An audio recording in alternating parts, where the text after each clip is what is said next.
शांति। बाबा की 18 जनवरी 1971 की मुरली है।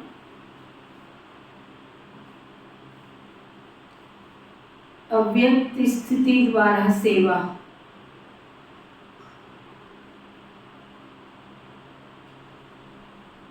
आज आवाज से परे जाने का दिन रखा हुआ है। 18 जनवरी का दिन यज्ञ के इतिहास में आता है तो उस दिन को आवाज से परे का दिन, देह भी याद ना आवे और देहधारी भी याद ना आवे।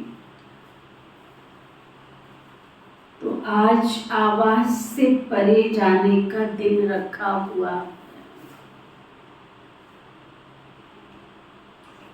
तो बाप दादा भी आवाज में कैसे आवे, जबकि बाबा ने सबको शक्ति भरी, सबको इशारा दिया है कि हमें आवाज में जितना कम हो उतना हम आवाज से परे जाएं। तो बाबा कहते फिर बाप दादा भी कैसे आवे। आवाज से परे रहने का अभ्यास बहुत आवश्यक है।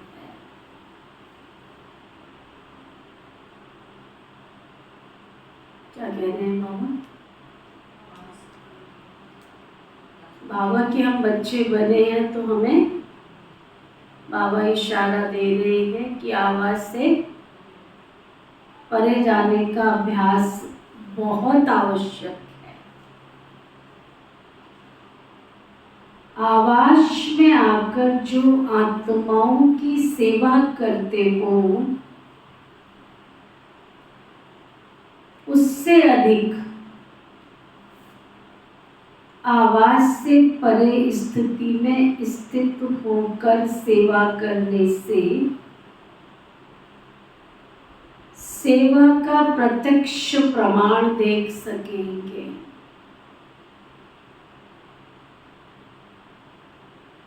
अपनी अव्यक्त स्थिति होने से अन्य आत्माओं को भी अव्यक्त स्थिति का 1 सेकंड में अनुभव कराया तो वह प्रत्यक्ष फल स्वरूप आपके सम्मुख दिखाई देगा। बाबा कहते हैं अगर किसी आत्मा को 1 सेकंड भी अव्यक्त स्थिति का अनुभव करा दिया, आवाज से परे स्थिति का अनुभव करा दिया, तो ये भी बहुत प्रत्यक्ष स्वरूप होता है। आवाज से परे स्थिति में स्थित हो,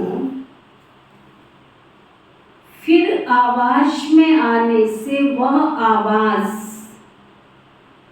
आवाज नहीं लगेगा, लेकिन उस आवाज में भी अव्यक्ति वाइब्रेशन का प्रवाह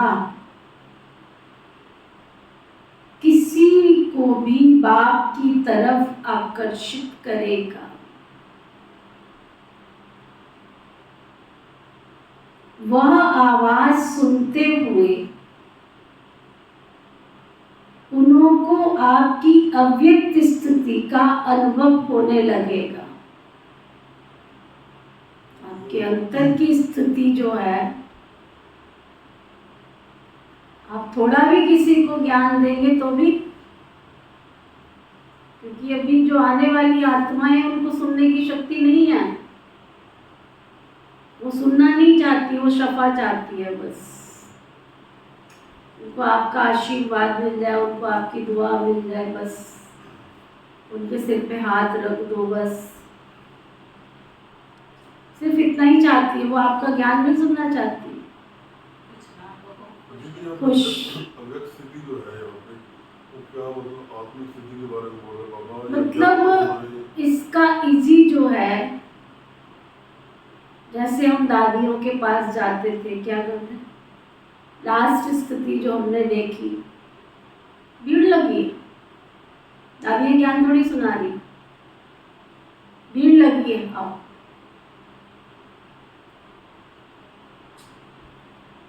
अव्यक्त स्थिति। तो जब मैंने उस स्थिति में रहने का अभ्यास किया होगा तभी मेरे पास वो लाइन लगेगी ना,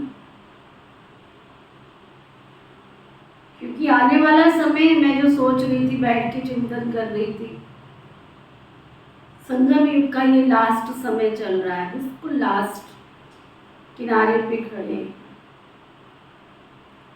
और बाबा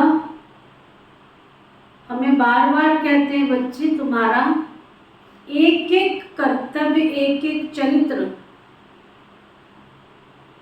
सब द्वापर युग से यादगार बनने वाला है। तुम जो कर्म कर रहे हो, जो चरित्र कर रहे हो, वो सब तुम्हारा रिकॉर्ड चल रहा है, रिकॉर्डिंग चल रही है तुम्हारी। तो चुप रहना भी तो यही सिखा रहा है ना। लोग पत्थर की मूर्तियों के आगे जाते हैं, अपने दुख सुना के आते हैं, सुनना तो चाहते ही नहीं है, सॉल्यूशन तो चाहते ही नहीं है ना कि हमें कोई सॉल्यूशन मिले। तुम्हें जो करना है वो कर दो, हमने आपको सुना दिया। तो यहाँ भी अभी वो पोजीशन, धीरे धीरे सुनना तो चाहते ही नहीं ना कि आप उनको कुछ सुनाओ, कोई शिक्षा दो, कोई सावधानी दो, कुछ बताओ। सुनना तो कोई भी नहीं चाहता, बड़ा क्या छोटा क्या, अमीर क्या गरीब क्या, कोई भी शिक्षा तो चाहते ही नहीं। तो वो पत्थर की मूर्ति बना के ही लेके जाएगा ना, वो यादगार भी यहीं से लेके जाएगा ना। तो उसके लिए सबसे चीज क्या चाहिए? अव्यक्त स्थिति। अगर मैं अव्यक्त स्थिति में होंगी तो मुझे देह की दुनिया की बातें, जिसको बाबा कहता है देखते हुए भी नहीं देखो, सुनते हुए भी नहीं सुनो, वो उस स्थिति में जब स्थित होंगे तब ये जो हमारी आत्मिक स्वरूप की स्थिति बनेगी। आत्मिक स्थिति माना संभाव दृष्टि। उस आत्मा के लिए कोई गरीब, कोई अमीर, कोई ऊंचा, कोई नीचा, कोई साधारण, वो आत्मिक रूप को देख रहा है, वो उसके धनवान स्वरूप को या गरीब स्वरूप को नहीं देख रहा। पात्र क्षमता उसको चाहिए क्या? उसको शांति चाहिए, उसको ज्ञान चाहिए, उसको प्यार चाहिए, उसको खुशी चाहिए, उसको क्या चाहिए? क्योंकि बाबा यहाँ पे हमें स्थूल चीजें तो देने आया नहीं है, वो तो हमें यहाँ पर सुख, शांति, शक्ति, पवित्रता, ऐसे अनमोल खजाने देने आया है। तो आत्मिक स्थिति में रहेंगे तो सामने वाली आत्मा को ये चीजें जरूर मिलेंगी। भौतिक दुनिया की चीजें तो बाबा ने कहा ही नहीं है कि मैं तुम्हें दूंगा। देने को वो दे सकता है क्योंकि सतयुग का पहला जन्म है, और सतयुग माना सोने, हीरे, जवाहरात के महल। देना चाहे तो दे सकता है, लेकिन इस संगम युग पर उसका हिसाब किसको बताओगे तुम? आवक का स्रोत कहाँ से बताओगे तुम? और तुम रख नहीं सकते हो क्योंकि उसके पीछे भौतिक दुनिया की, भौतिक जगत की मनुष्य आत्माएं पीछे पड़ी हुई हैं, तुम्हारे पास रहने भी नहीं देंगे। तो इसलिए बाबा कहते हैं इन सबसे परे जो अंतरात्मा का सुख है, अतीन्द्रिय जो सुख है, मैं बाबा की वो गोप और गोपी बन जाऊं जो मेरे को देख के कोई कहे कि अतीन्द्रिय सुख पूछना है तो उससे जाके पूछो। तृप्ति, अंदर से संतुष्टि, वो अव्यक्त स्थिति है कि मुझे कुछ नहीं चाहिए संगम युग पर। बाबा, मैं और बाबा।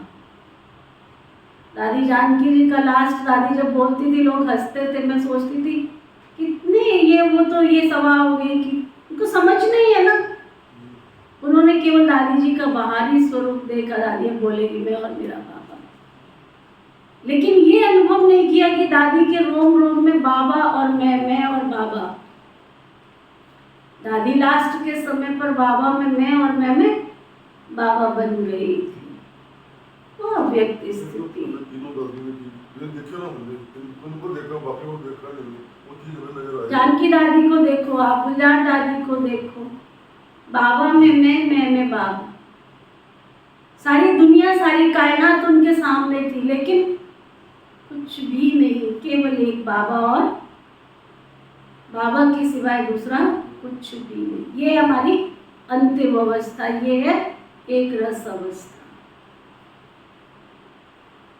तो बाबा कह रहे हैं लेकिन उस आवाज में भी अव्यक्ति वाइब्रेशन का प्रभाव किसी को भी बाप की तरफ आकर्षित करेगा। वह आवाज सुनते हुए उनको आपकी अव्यक्त स्थिति का अनुभव होने लगेगा। जैसे इस साकार सृष्टि में छोटे बच्चों को लोरी देते हैं, वो भी आवाज होता है ना, लेकिन वह आवाज से परे ले जाने का साधन होता है।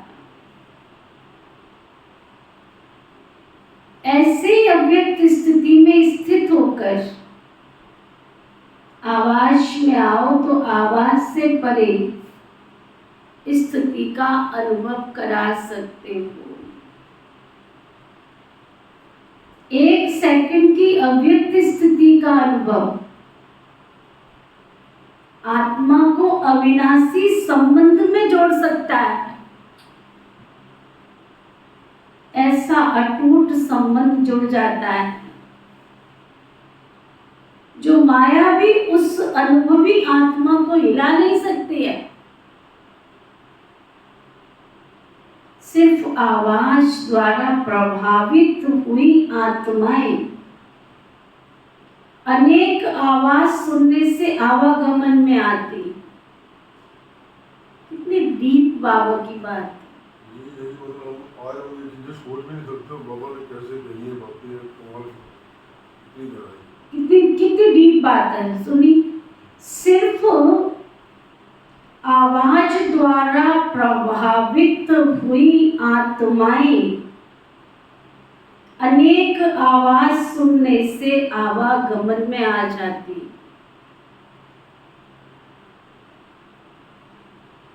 अनेक आवाज। ये बुद्धि को डिस्टर्बिंग मत बनाओ, डस्टबिन मत बनाओ इसको। संसाधनों को यूज करके हम बुद्धि को कचरे का डिब्बा बना रहे, कचरे का डिब्बा। हमारी दादियां दिन में 18 बार मुरली पढ़ती थी। दादी जान की 21 बार मुरली पढ़ती थी। तुम ऐसे कैसे कह सकते हो कि मैं कहां पे बुद्धि को लगाऊं, मेरे पास कोई काम नहीं है। जब देखो हमने देखा दादियां मुरली के सिवाय दूसरा उनको कुछ याद ही नहीं आता था। अम्बाला में दादी जानकी जी आए, रात को 11:30 बज गए थे। सुबह टाइम से दादी उठी, टाइम से अमृत वेला कराया सामने बैठ के, और मैंने देखा योग के बाद मुरली पढ़ रही है। कितना सोएंगे हम? मुरली पढ़ो ना बैठ के, जोर जोर से बोल के पढ़ो ना।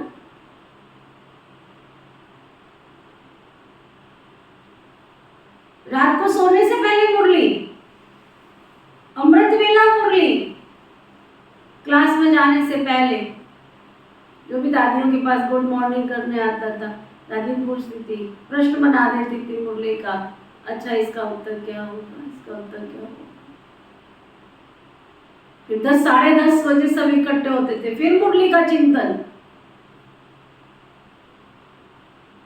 कोई भी आएगा, कोई भी, मैंने देखा, नजदीक से देखा दादियों को, फोन पे किसका, अच्छा मुरली की पॉइंट सुनाओ आज बाबा ने क्या कहा। ऐसे ही थोड़ी दादी का गीत बना, सखी ने मैंने पाए 3 रतन, एक बाबा, एक मुरली और एक हिकमत है। पढ़ो ना मुरली को, बार बार पढ़ो, लिखो, अभ्यास करो। अगर कोई काम नहीं है तो पढ़ो ना मुरली को। डस्टबिन तो नहीं बनेगी ना बुद्धि हमारी, मुरली के पॉइंट से जाएंगे ना, मोतियों से भरेगी ना, रत्नों की खान से भरेगी ना। कचरा क्यों डाल रहे हो उस बुद्धि के अंदर? अंत के समय सिर्फ एक बाबा याद। मेरी अवस्था क्या होगी मुझे नहीं पता, लेकिन अभ्यास जारी है कि बाबा के सिवाय दूसरा कोई हमें दिखाई नहीं। देह भी याद ना आवे, देहधारी भी याद ना आवे। खाली गीत थोड़ी सुनना है, हम मुड़ के चले जाए वतन में। जाने का अभ्यास भी करो ना, मुड़ के चले जाए वतन में। वो अव्यक्त स्थिति। सिर्फ आवाज द्वारा प्रभावित हुई आत्माएं अनेक आवाज सुनने से आवागमन में आ जाती है, लेकिन अव्यक्त स्थिति में स्थित हुए आवाज द्वारा अनुभवी आत्माएं आवागमन के चक्कर से छूट जाती है। इधर की उधर की, उधर की उधर। दादी गुलजार को देखो लास्ट समय पे पड़ी है, फिर भी बाबा दिख रहा है उसको, और सब कुछ एहसास, सब कुछ पता क्या हो रहा है। धरती पे भगवान लेटा हुआ, सब कुछ पता उसको। मधुबन में क्या हो रहा, तो कहाँ पे क्या हो रहा, तो कौन क्या कर रहा, सब कुछ। हाँ, दिव्य दृष्टि से सब कुछ दादी को दिखता था, सब कुछ। ऐसी आत्मा के ऊपर किसी भी रूप का प्रभाव नहीं पड़ सकता। कितनी बड़ी बात है। जिसकी बुद्धि में एक बाबा और बाबा के सिवाय कुछ भी नहीं है, उसकी बुद्धि पर किसी भी रूप का प्रभाव नहीं पड़ सकता, किसी भी रूप का। सदैव अपने को कंबाइंड समझ, कंबाइंड रूप की सर्विस करो, अर्थात अव्यक्त स्थिति और फिर आवाज। बाबा को साथ लेके सेवा करो। दोनों की कंबाइंड रूप की सर्विस वारिस बनाएगी। सिर्फ आवाज द्वारा सर्विस करने से प्रजा तो बनती जा रही है, तो अब सर्विस में नवीनता लाओ। इस प्रकार की सर्विस करने का साधन कौन सा है, बाबा से पूछा, जो बाबा के सामने बैठे हैं। तो बाबा बता रहे हैं, जिस समय सेवा करते हो उस समय मंथन चलता है, लेकिन याद में मगन स्टेज, याद में मगन ये स्टेज मंथन की स्टेज से कम होती है। याद में बैठे उस समय मंथन की आवश्यकता नहीं है। मंथन करके जो मक्खन निकला वो है याद की स्थिति। योग में बैठ के मैं सोमान पक्का करी, मैं आत्मा हूं, मैं आत्मा हूं, मैं आत्मा हूं, मैं आत्मा हूं, उस स्थिति में टिक के बैठना याद में मगन की स्थिति। मैं शांत स्वरूप आत्मा हूं, मैं शांत स्वरूप आत्मा हूं, लेकिन उस शांति की अनुभूति में खो जाना वो याद में मगन होने की स्थिति। दूसरे की तरफ ध्यान अधिक रहता है, अपनी अव्यक्त स्थिति की तरफ ध्यान कम जाता है। इस कारण ज्ञान के विस्तार का प्रभाव पड़ता है, लेकिन लगन में मगन रहने का प्रभाव कम दिखाई देता है।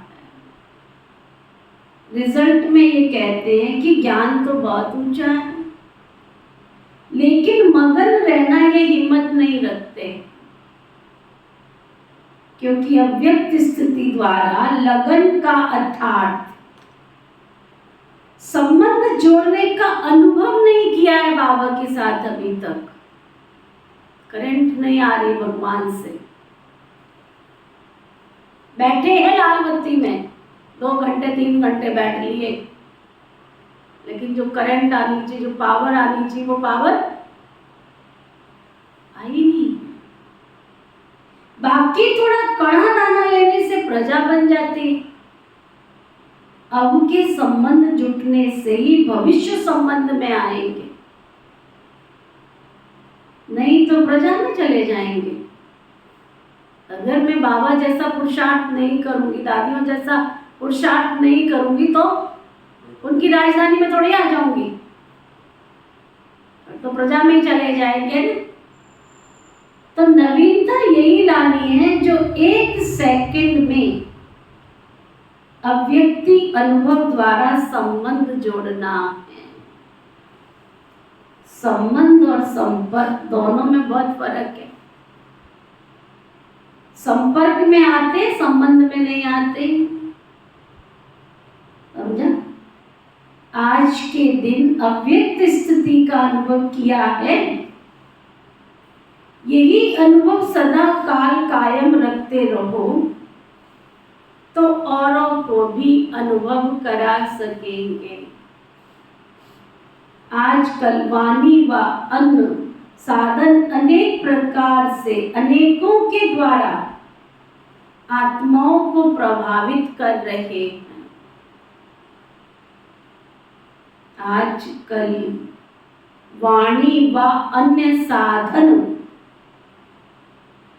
अनेक प्रकार से अनेकों द्वारा आत्माओं को प्रभावित कर रहे। आप सोचिए 1971 की बाबा की मुरली है, तब इतने साधन निकले भी नहीं थे, और आज कितने साधन।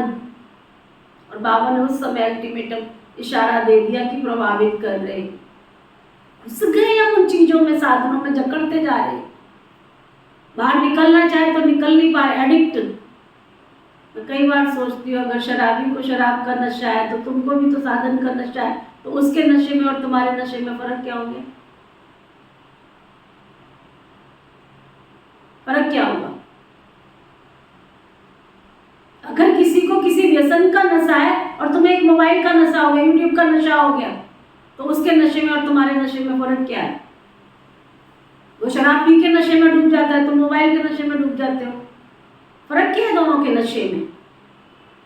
कोई भी साधन मुझे प्रभावित ना करे। साधन से सेवा हो रही है, अलग चीज है, लेकिन मैं घुसती चली जा रही हूं तो मैं तो एडिक्ट होती जा रही हूँ, उसके नशे में आ रही हूँ ना मैं उसके। आज हमारी युवा पीढ़ी सब किसमें खो रही है? युवा क्या, बुढ़े क्या, बुढ़िया क्या, खिलौना मिल गया सबको, एडिक्ट होते जा रहे हैं, साधनों के नशे में डूबते जा रहे हैं। ये भी एक नशा है। क्या दादियों के जमाने में मोबाइल नहीं आया?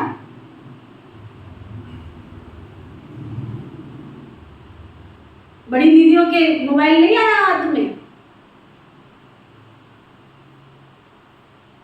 लेकिन सेवा का साधन अलग चीज है।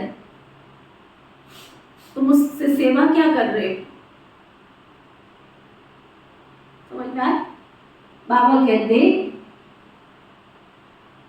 आजकल वाणी व अन्य साधन और अनेक प्रकार से अनेकों के द्वारा आत्माओं को प्रभावित कर रहे, लेकिन अनुभव सिवाय आप लोगों के और कोई नहीं कर सकते। जो शांति का अनुभव है, जो परमात्म शक्ति का अनुभव है, जो परमात्मा के द्वारा प्राप्त शक्तियों का अनुभव है, बाबा कहते वो तुम्हारे सिवाय और कोई कर नहीं सकते, ना करा सकते। इसलिए आज के समय में ये अनुभव कराने की आवश्यकता है। सभी के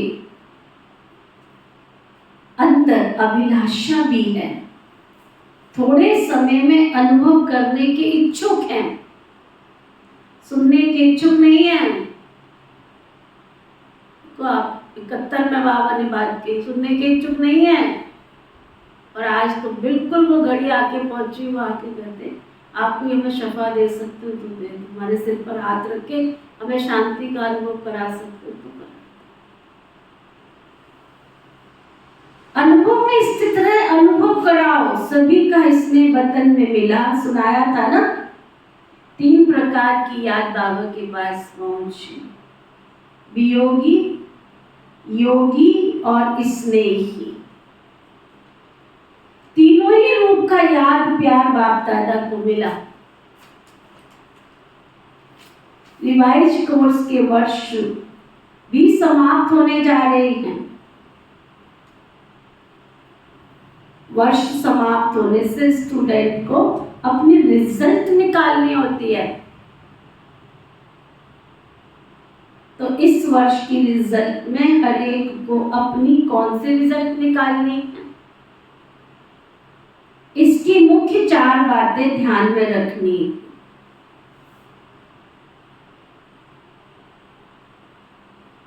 नंबर 1, अपने में सर्व प्रकार की श्रेष्ठता कितनी है। मेरे में सर्व प्रकार की श्रेष्ठता कितनी है। खाने की, पीने की, पहनने की, उठने की श्रेष्ठता माना रॉयल्टी, अंदर से रॉयल्टी कितनी है मेरे अंदर। दूसरा, संपूर्णता में व सर्व के संबंध में समीपता कितनी आई है। मैं बाबा के, मम्मा के, दादियों के, दीदियों के, मेरी दुनिया तो वही है ना जब मैं बाबा की बन गई हूँ। मेरी दुनिया दूसरी नहीं है। जब मैं डिवाइन फैमिली में आ गई हूँ, ईश्वरीय परिवार में आ गई हूँ, मर के आ गई हूँ, तो फिर ये देह के संबंध चाचे काके मामे थोड़ी मेरे हैं। क्या लेना देना मुझे उनसे। मेरे साथ सतयुग में जाने वाले हैं क्या। मेरा परिवार, मेरी दादियां, मेरा परिवार, मेरा बाबा, मेरी परिवार। सखीरी मैंने पाए 3 रतन, एक बाबा, एक मुरली, एक मधुबन। बस मधुबन मेरा परिवार है, दादियां मेरा परिवार है ना। बाबा कहते संपूर्णता माना सर्व के संबंध में समीपता कितनी आई है। कहते ना, मैं तेरे पास बैठूं। मैं बाबा के पास वतन में कितना समय जाके बैठती हूँ। मैंने योग लगाया 4 घंटे बैठी, लेकिन बाबा के पास कितनी देर बैठी। अगर झरने के नीचे बैठी तो मुझे शीतलता महसूस होनी चाहिए ना। मैं 4 घंटे भी बैठ के आई, मुझे शीतलता तो मिली नहीं परमात्मा की, उसकी गोद की, उसकी पनाह की मुझे अनुभूति तो हुई नहीं। मैं तो उसके लिए नन्हा सा बच्चा ही हूँ ना। तो मुझे बाबा के कमरे में बैठ के बाबा की गोद का एहसास तो होना चाहिए ना, कि मैं परमात्मा गोद में, मैं राजा ध्रुव बन के कितनी देर बैठी हूँ उसकी गोद में। ध्रुव तारा तो तब बनूंगी ना जब मुझे उसकी गोद मिलेगी। अगर संगम युग में उसकी पहचान मिली फिर भी मैंने उसकी गोद का एहसास नहीं किया तो उसके लिए तो मुझे राजा ध्रुव बनना पड़ेगा ना। तो वो बाबा कह रहे हैं। तीसरा, अपने में व दूसरे के संबंध में संतुष्टता कहाँ तक आई है। और चौथा, अपने में सूरवीरता कहाँ तक आई है। महावीर बना, शक्तिशाली बना, शूरवीरता कहाँ तक आई है। ये 4 बातें अपने में चेक करनी है। आज के दिन अपने रिजल्ट को चेक करने का कर्तव्य पहले करना। आज का दिवस सिर्फ स्मृति दिवस नहीं मनाना, लेकिन आज का दिवस समर्थी बढ़ाने का दिवस मनाना। आज का दिवस स्थिति व स्टेज ट्रांसफर करने का दिवस समझो। जैसे आजकल ट्रांसपेरेंट चीजें अच्छी लगती है ना, वैसे अपने को भी ऐसी ट्रांसपेरेंट स्थिति में ट्रांसफर करना। आज के दिन का महत्व तो समझा। ऐसे ट्रांसपेरेंट हो जाओ जो आपके शरीर के अंदर जो आत्मा विराजमान है वो स्पष्ट सभी को दिखाई दे। ऐसा अभ्यास बाबा चाहता है। हम पहुंचे यहाँ अभ्यास तक। किसी को हमारी चीजें दिख रही है, किसी को हमारी वस्तु दिख रही है, किसी को कुछ दिख रहा है, किसी को कुछ दिख रहा है। मेरे को अगर देखे तो दादियों को देख के लगता था ना ये बाप तो बात बनी है, मुझे देख के तो नहीं लग रहा ना किसी को अभी। इसका मतलब मुझे कितना पुरुषार्थ करना पड़ेगा। आपका आत्मिक स्वरूप होना कि अपने आत्मिक स्वरूप का साक्षात्कार कराए, कितना अभ्यास करना पड़े, कितनी दूरी पर है हम। इसको कहते हैं अव्यक्ति व आत्मिक स्थिति का अनुभव कराना।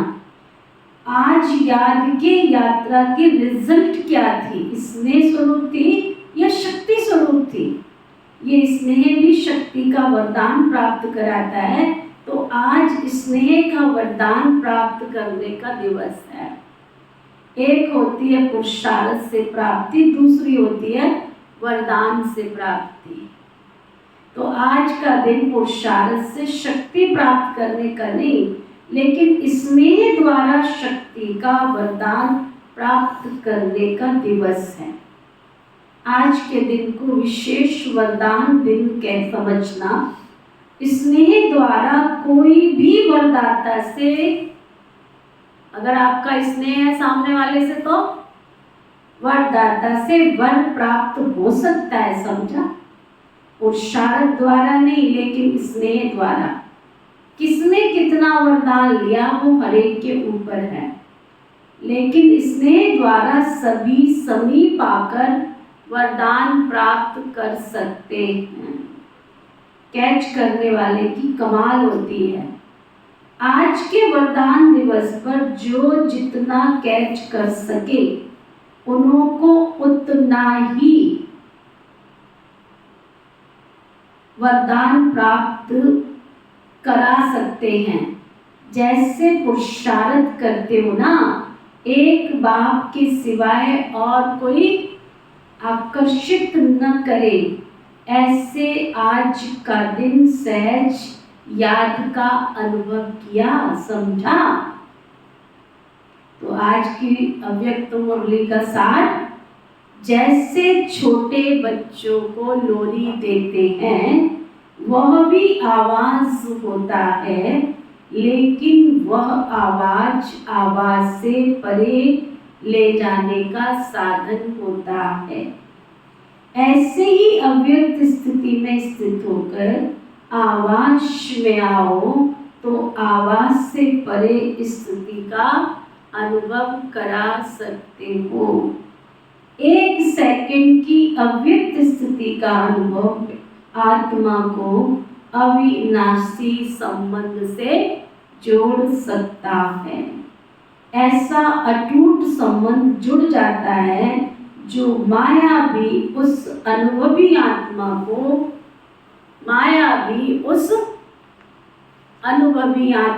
को हिला नहीं सकती। ओके, ओम शांति शांति।